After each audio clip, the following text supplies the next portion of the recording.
And how are you? Doing very well, Mike. How are you? I'm doing very well. First of all, I want to thank you for taking time out of your free day to talk with myself and my two co-hosts here. As you and I have discussed off air today, it was going to be a lot about the 5 teams in Chicago and the 5 hot topics surrounding those teams. Let's get right into it. The Chicago Bulls lost a heartbreaker last night against the Denver Nuggets in front of their home crowd, with a little bit of controversy involved as well. Well, there's now, no question. With the play where Joakim Noah tipped it in but was called offensive interference, and they missed the call on Kosta Koufos earlier in overtime, from an analysis perspective, is there something that needs to be changed regarding the NBA and replay rules? Well, I think it just has to be more defined, more so than anything else. In that situation, the ball, I thought initially, I didn't think it was basket interference. I thought that it was a good tip-in by Noah. And then looking at the replay, you look at the trajectory of the ball and see that the ball was hitting. You see the ball going toward the basket, and I see that the referees make the right call. But you are right, Mike, when you talk about the replay calls, with the way that went down, Koufos' call clearly was basket, interference or offensive goaltending to be able to get into the basket. I think that there should be something done about that, but I think the bottom line is that the Bulls lost that game long before that because their inability to keep the Denver Nuggets out of the paint. People say that they lost the game on that call. They lost the game because they could not stop the fast break. They were poor defensively. They gave up over 100 points, and that's really unlike a Thibodeau team. So more so than that call, I thought that they just played poorly, and that's one of the reasons why that they lost. Exactly. I know a lot of people were keen in on that second quarter. I believe they had over 60 points in the paint in that game. But every time you talk about the Chicago Bulls, you talk about their success or about their failures, whether bad calls or what have you, one name always seems to pop up. And now the fact that they are tied with Boston at 36-30, although they do still hold that 6th seed, that's not where this team wants to be. Even though if the playoffs started tomorrow, it would be with the New York Knicks. But Derrick Rose's name is floated around every other day, it seems. He's going to return. He's not going to return. Just how important is it for him to get back on the court as soon as possible to help the Bulls with the seeding? Well, first of all, it's more about him than the team. It's about his mindset. And let's start there. When Michael Jordan broke a bone in his foot, the Bulls organization told Michael not to come back for that entire season. They said, you really need to just sit out and rehab it. And Michael decided, no, I'm going to go ahead and play. Even though we have nothing to play for, we're not going to the playoffs. I just need to know for my mindset that I'm have the ability to go to the basket. I can still do the same things after I recover from my broken bone in my foot. And so Jordan went on, obviously, to greatness after that because he really decided, I'm just going to go ahead and play even though we have nothing to play for. Same thing here with Derrick Rose. Again, Rose was cleared to play 7 weeks ago by the doctors. The doctors have told me that his knee right now his surgically repaired knee is better than his other knee. So he's definitely strong enough to cut on that knee. He's strong enough to be able to go to the basket. He can lay it up. He can dunk on there. He can fall back and be just fine. His mental issues, his mental hurdles, and him being afraid to get hurt again is what's stopping him from being on the floor. So more so than the Bulls team themselves as far as seeding, it's about Derrick Rose because I'm here to tell you that whether Derrick Rose comes back against Portland on Thursday, if he comes back to the playoffs, the Bulls aren't going anywhere anyway, so it doesn't really matter. But what matters is that the franchise player is afraid to be on the floor because he's afraid to get hurt, and I think that that's a bigger story than a bunch of try-hard guys hitting a ceiling to try to get to where they want to be in the playoffs, in the playoff picture. You bring up great points with franchise players not wanting to get hurt. I guess that we can now transition over to another Chicago team with a star player who seems to always be getting hurt.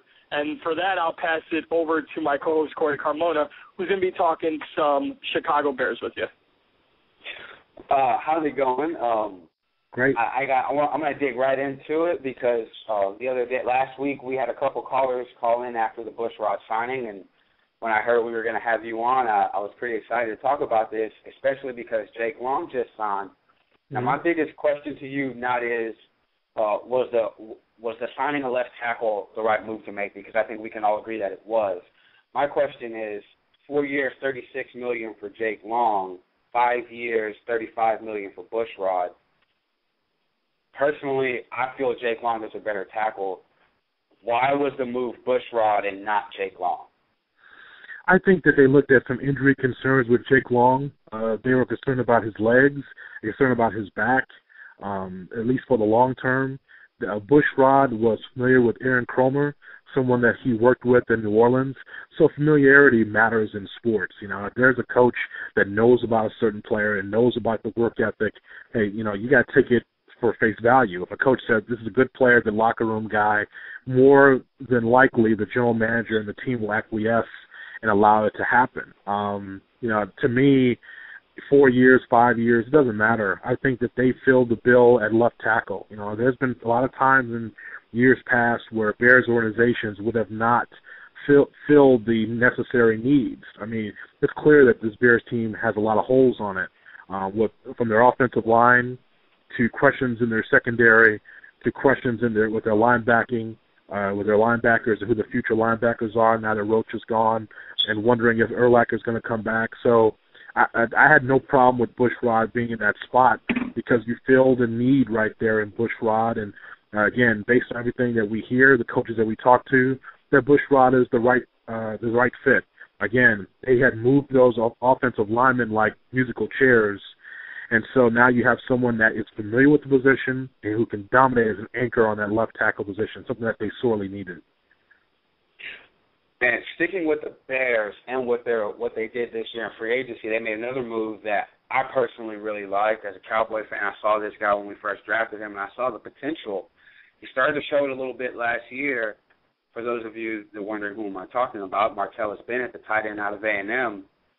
Does this give Cutler another weapon, or were they thinking we just need to upgrade the tight end position, or were they looking at Bennett as, you know, a 70-catch guy we can add to this team, a tight end, an elite tight end maybe, try to make him not a Rob Gronkowski, but a tight end in that mold, a guy they can split out and really do some damage with, or were they just filling a position? I think all of the above. Everything you just mentioned, I think they were trying to do. Whatever you're going to put there is going to be a significant upgrade from Kellen Davis and any of his backups for that matter. There's a reason why that they got rid of Spaeth. That's the reason why that they're probably going to get rid of Kyle Adams, is because they just need someone that could be able to be a safety valve for Jay Cutler. I mean, he already has 3 receivers that he believes that are going to be dependable. So why not have a tight end not only that can give you the catches that you need to give you the first down, that can extend the play for 10, 15 yards, but also someone that holds his ground pretty well as a blocker. I mean, that's what the Bears have been looking for years now, someone who could block and to be able to catch the football. Even Greg Olsen couldn't do both. Greg Olsen was good at catching the football, but could not block you or me. So now you have someone that can do both, and I think that is exactly what they're looking for. Now, to me, Cutler has, again, receivers that he can utilize. He has a running back that he can utilize, actually 2 running backs he can utilize, and now a tight end. And for me, Bennett's going to make Cutler, and Cutler's going to make Bennett. And I think they're going to make each other very good for this potent offense when you trust them. I completely agree. I think it's going to help out Jay Cutler. And staying with arms, but moving to a different sport, I want to ask you a couple of questions on the Cubs before I pass you over to Rob, because, you know, I grew up a Yankees fan, and I grew up loving those traditional teams. I've always had love for the Cubs because they were one of the first teams my dad told me about, you know, the mystique that is Wrigley Field. Yeah, he lied to you. My first question to you is, how far is this team off from being relevant again? Well, if you look at the roster, the way it's currently constituted, it's going to be a while. I would not be surprised if there's another 95 or 100 losses this season. And the reason why is because when you don't have a third baseman in the minor league system. All right, let's just start there. And and the people that are going to be there is Ian Stewart, who's hurt now, who's going to start the season on the disabled list. And then you're filling the bill with Brent Lillibridge or some other kid. I mean, that hurts you there. I kind of looked at the projected lineup for this team, and the only guy that really stands out to me is Soriano and Rizzo, along with Castro. The Cubs are bereft of real offensive talent. The pitching is going to be okay until they trade it away, but you know what I continue to tell Cub fans on my radio show is this: is that it's so easy to say, well, let's just start over from the bottom, scrape to the bottom, and work your way up. The Pirates have tried to do that. The Pirates now are trying to be relevant again. Seattle's done it. A number of Kansas City's done it. A's have done it. A lot of teams have tried, but a lot of teams have really failed in trying to start from the bottom and work your way up. Now, to me, I think that this is a 5-year process. This would be year 2 of 5. I think they're going to lose 100 games again. And the one thing that's not talked enough about is that you're going to have to throw money at the issues at some point. Because if you don't get good in year 3, if you don't get good in year 4, you're going to have to buy free agents to try to at least win the division. So as much as Theo Epstein comes across as this golden boy and all-knowing because he won a couple of championships with the Red Sox, remember, they didn't start from the bottom. They already had pieces. They added to the pieces, and they threw money at the holes that they had on the team to win a couple of World Series championships. They had to start from the bottom. So I think that at the very least, this is a 5-year process for them to be relevant again. And that probably just hurt Cubs fans. And staying with the roster, my last question for you, a guy that I'm personally intrigued by and always have been because I grew up watching Notre Dame from my father also. Jeff Samardzija, is he ready to be an ace in this league? Is he ready to be and when I say that, I don't mean is he ready to be the number 1 starter for the Cubs? I mean an ace. Is he ready to be that guy? No, I don't think so. I think that he's working his way toward that. I personally wouldn't kind of put that pressure on him just yet. I talked to a couple of people close to the Cubs organization. I said, over the last couple of years, I didn't think, especially when Samardzija was a reliever, I didn't think he was serious about baseball. And when I say serious, I mean really, really trying to work on his craft to be the best that he can be. And I didn't think that Samardzija was angry. Sometimes when you watch an athlete, they pitch in anger, they perform in anger, they always have a chip on their shoulder, something like that. And I kind of thought that Samardzija for a while was just going through the motions. I really did. And I talked to scouts about it too, and they kind of said the same thing. They said the athletic ability is there, but you have to have an edge. And I didn't think Samardzija had an edge. And I think that last year you start seeing maybe the person that's going to be the real Samardzija. Maybe in the next couple of years we're going to start seeing a guy emerge as at least a number 2. But as an ace, I think time will tell on that. But I like what I saw last year because that was a far cry from what we've seen in the past. I think the guy is taking the sport seriously and wants to be good at it, and that's a positive for him.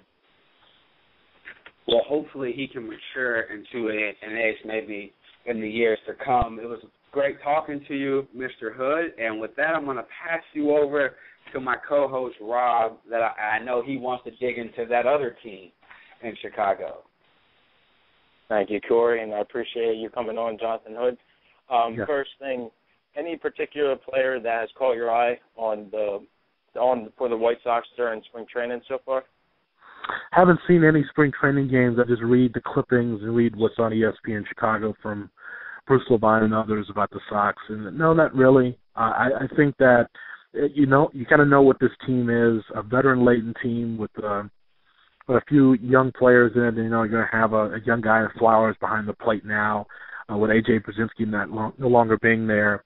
I think the thing that I keep my focus on is that young bullpen and to see how the youngsters are going to perform there. I thought that Addison Reed did the best job that he could as a closer last year.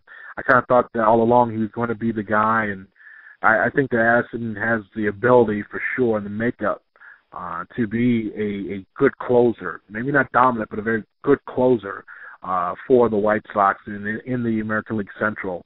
I look around the diamond and I look at the team, and again, it's the kind of the same guys that we've seen for a while now, and I'm not sure how far the White Sox are going to go this year. I think that the Sox, they threw some money at a good player in Chris Sale this offseason. I think that that's the right thing to do.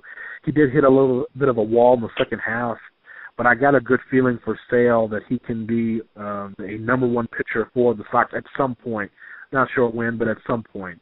And they already have PV, and they have a number of other veterans on that staff. So I think it's status quo for this team now. Again, if they hit the ball and they're consistent with it, they have a chance. If they don't, pitching I don't think is going to hold them up too much. So I haven't seen any young players or guys emerge that can be a difference maker in 2013. Now, following up on what you said about Tyler Flowers, do you think with a new catcher behind the plate could affect the rhythm of like a Chris Sale during the game without, having A.J. Pierzynski back there, and it's that veteran, you kind of have that, philosophy with him. Do you think it could change a little bit with Tyler Flowers back there? It could, but I think that because Flowers was a guy that was in the bullpen with those guys, they know who Flowers is, and they know that they can trust him. AJ was not the most liked guy in the clubhouse, and he was very prickish to a lot of the players and to the coaching staff. And I think that for them, a lot of players, they will tell you off the record, like, good riddance. They're glad that he's not there anymore. Even though he called a good game, a lot of it came from Cooper from the bench. But it was just, it was probably a very well-kept secret, the issues between Don Cooper and A.J. Pierzynski. Maybe that's one of the reasons why that he was expendable this offseason. So him being let go or allowed to go into free agency was not a surprise to me. But I think that they trust Flowers. Again, the guy's been around the organization, knows the pitchers very well. Again, a lot of the pitches are called by Cooper from the dugout. So I think that the transition should be fine. With Paul Konerko coming up to the end of his career, who in your mind do you think will be the face of the Chicago White Sox in years to come? Well, I think they hope it's Sale. And this is a guy that's there, once every 5 days. But I mean, look at the team. I mean, I can't tell you it's Adam Dunn. I can't tell you that it's somebody else that's on the everyday. It's not Ramirez at short. I could probably tell you it'd probably be like a Chris Sale. For years, with Paul Konerko, people enjoyed watching Mark Burley and coming out to see Burley's outings because Burley was a guy that not only was likable and a fan favorite, but he got games over in 2 hours. And I think a lot of fans like that. But after Paul Konerko, it's going to be hard to say, but I think the reason why you tie Sale up for 5 years is because you want him to be a draw for your ball club, and I think that he could be. Again, underline the word could, but he could be for some years to come. Because you look around, I don't know who else has the drawing power on this ball club. Now, staying in Chicago, but moving over to the hockey, where there has been some large headlines made by the Chicago Blackhawks. How important is the Blackhawks' success to the city of Chicago now that the other sports have been going through their up and downs? Well, I don't know the importance. I just know that what we've seen with the long streak that they had with winning in regulation was a positive for them. I don't know what effect it has in Chicago. We don't talk about them very often on our shows, and the reason why is because, we try to reflect what the audience is talking about and what they care about. And I can guarantee you that if I brought up Blackhawks in the first segment of my show and asked for phone calls, there would be very little or no interest. And it makes me wonder why that's the case. I mean, the Blackhawks are a solid organization. I'm a big fan of John McDonough, the president of the team, and their PR staff and their players and their coaching staff with Joel Quenneville. I'm a big fan of the organization, especially now that it's been redone with new faces. But I don't understand why there's a disconnect. If we were doing this interview in Boston or Philadelphia or even in New York, there would be a lot more hockey talk. You'd be asking me a lot more hockey questions, and the reason why is because that's where the interest is. People are really into it in the Northeast.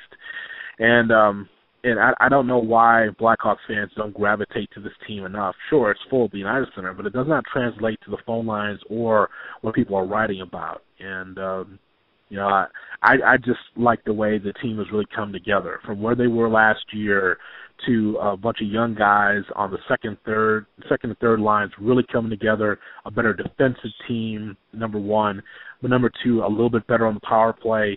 Those things are good for the team, but again, not enough people are talking about it. So, as far as the conversations in Chicago, the Blackhawks will probably be toward the bottom, unfortunately. You make a lot of great points right there, and a lot of places you could go to and say, hey, the Blackhawks are still undefeated through regulation of the first 24 games. A lot of people wouldn't even know that, but I understand where you're coming from with that. Now, referring to that streak that they were undefeated through 24 consecutive games without a loss in regulation, which was more impressive, that streak or the Heat's current 23-game winning streak? Well, I think any time that you're winning games in a row, okay, we're talking about winning games in a row in the NBA, I think that's impressive. But I think that what the Hawks have done with very little training camp, I think that says a lot. I mean, because even though you may know your players and you know your teammates, you don't know about the rhythm of your teammates. So the Heat again, it's not to lessen anything with the Heat because the Heat are rolling and they have been terrific this year. Probably on their way to another championship, wouldn't surprise me. But I just think that there's something about how you come out of there's no training camp, you just come from the lockout onto the ice and then and able to gel. I think that's a special team. Anytime that you can do that over the course of 25 to 30 games and just gel as a team without really having practice time, with a lot of traveling, a lot of 3 games and 5 nights, stuff like that. Again, athletes have it tough as far as performing and trying to do it on a regular basis at a high level every night. But I think that what the Blackhawks had done for that streak was pretty doggone impressive, especially when they didn't have the time to really work on things. Very well said. I think Mike wants some last few things to say to you, but I appreciate your time. Yes, sir. All right. Once again, you've done a big interview for us. Outside of sports, I know personally you're a big wrestling fan, so this is the only question I have for you regarding wrestling. Obviously, we're about 2.5 weeks away from WrestleMania, Rock Cena Part 2. Although it's scripted, got to get your opinion. Although you already probably know who you have winning. Well, you talk about how it's scripted, and wrestling for years have just been it's a men's soap opera, Mike. I mean, that's kind of what it is. It's been around for generations, and obviously the WWE are doing things right when you're able to sell out MetLife Stadium in the cold. Again, that show's going to be April 7th, and it's going to be at night, so it's not going to be 80 degrees and balmy. It's going to be freezing, and people are going to be watching it. For me, I think that looking at the storylines the way it is, and The Rock is doing all these movies, he doesn't have time to, go to Fort Wayne, Indiana to defend the championship on a house show. He doesn't have time to go to these little small towns and have a regular schedule anymore. So I kind of think that John Cena wins the championship again at WrestleMania, and he carries the torch again for the company. But it's fun, though. Oh, absolutely. It's a blast, especially this time of the year with March Madness and everything. But we obviously brought you on here to talk Chicago sports, and you're sitting on the phone with 3 guys who want to be in the position that you are in. For our listeners, for the 3 of us, for anyone who may come across this in the archives, you've been at 670 The Score. You've done your own freelance stuff. You've done ESPN work, and you currently do work for ESPN. The ride of a broadcast journalist, the ride of even yourself, Jonathan Hood, what is the best advice or words that you could spread to anyone who wants to be involved in this business? I would say stay positive. There's so many bumps in the road in any business or any walk of life that you have, but you have to stay positive. You realize that there's always going to be things, there's always going to be drama at the office or things not going your way. But I think that when you're focused on what you really want to do, no one can ever knock you off your square, as they say in the streets. No one's going to knock you off of your where you want to be, off your block. And, in this business, like anything else, people want your spot.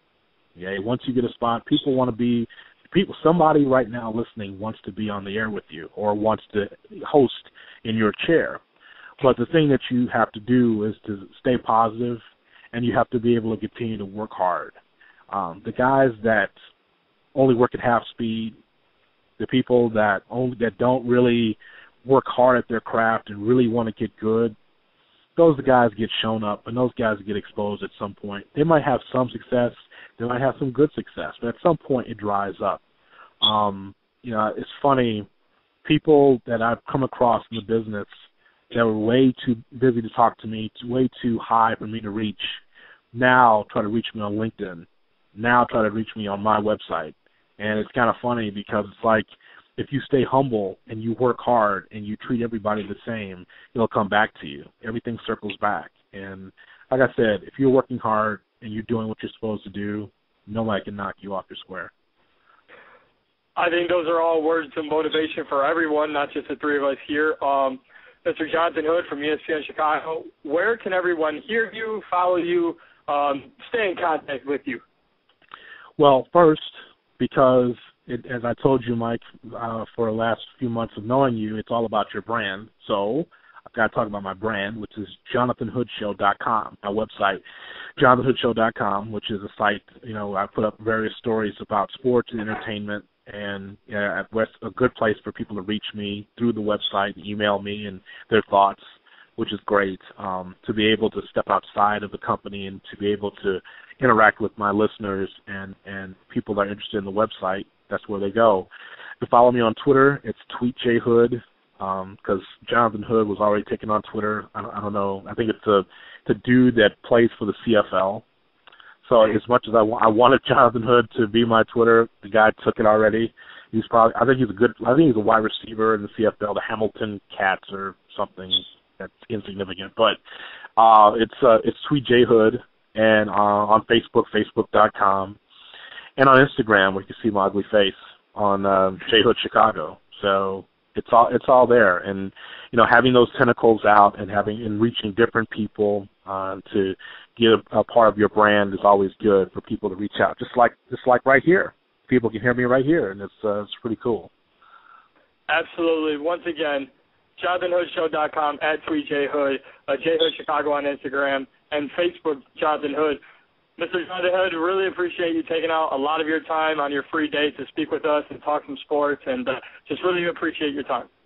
Oh, no problem. Now I'm going to go drink heavily after this, Mike, but thanks. Well, there you go. At least I can drive somebody to drink. Thanks, man. Thank you.